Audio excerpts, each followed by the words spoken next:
for history. Oh my god! What? Fabiano on the camera, Robert, smiling. He knows he's... wow.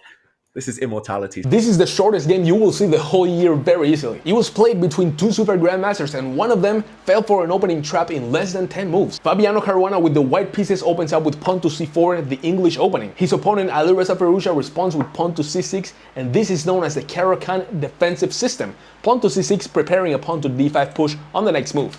Now Fabi goes knight to f3, we get pawn to d5 by Firouzja, and now at this point you can really do anything. Pawn to h3, e3, d3, d4, take on d5. You can do anything you want. But Fabiano chooses a kind of a weird option. Pawn to g3.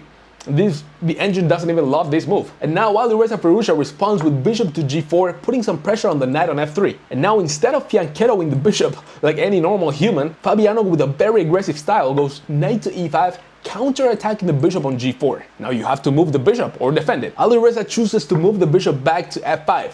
And now keeping the very aggressive style, Fabiano goes queen to b3, now attacking the pawn on b7. Firouzja responds by blocking with the queen to b6, and now whoever takes the queen of the other will open up the a file for the rook. Fabiano doesn't take the queen, instead he takes the pawn on d5. Now if you take back on d5 with the pawn, well, you simply lost the pawn for no reason. So instead of taking on d5, Alireza takes the queen on b3 first.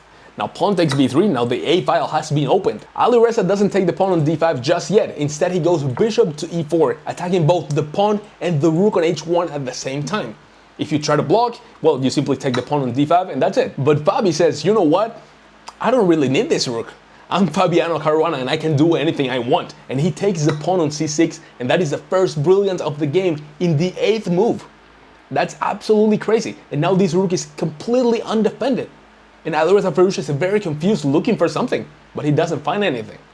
And he simply takes the rook on h1, and this is a blunder. You see the eval bar, it just went straight up. Well, maybe he thought, well, you can trap my bishop with pawn to f3, but you will take a lot of tempos to get to that bishop. But that's not really the plan, not even close. And well, if you take the pawn on b7 thinking that the rook is trapped, well, no, it's not. I still have this bishop. And if you go pawn to c7 attacking the knight, well, I can simply move the knight out of the way and there's absolutely nothing to worry about here. But the actual threat that Firouzja didn't find is the absolute disgusting rook takes a7.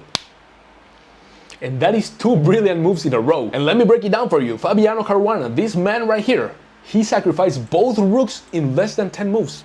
How does that make any sense? Versus the 2800. And in case you haven't seen it, after rook takes a7, there's pawn to c6 attacking the knight and threatening to promote, and you cannot stop both at the same time. And if you ignore that and you simply take the pawn, well, you just lost your rook. And this is just game over. There's nothing to do here. Alireza Firouzja got a good laugh out of the situation, and in this position he resigned the game. And the next time you feel bad about yourself because you fell for an opening trap, remember that the top players in the planet also blunder in the opening. If you like the video, make sure you subscribe and turn on the notifications, and I will see you in the next game.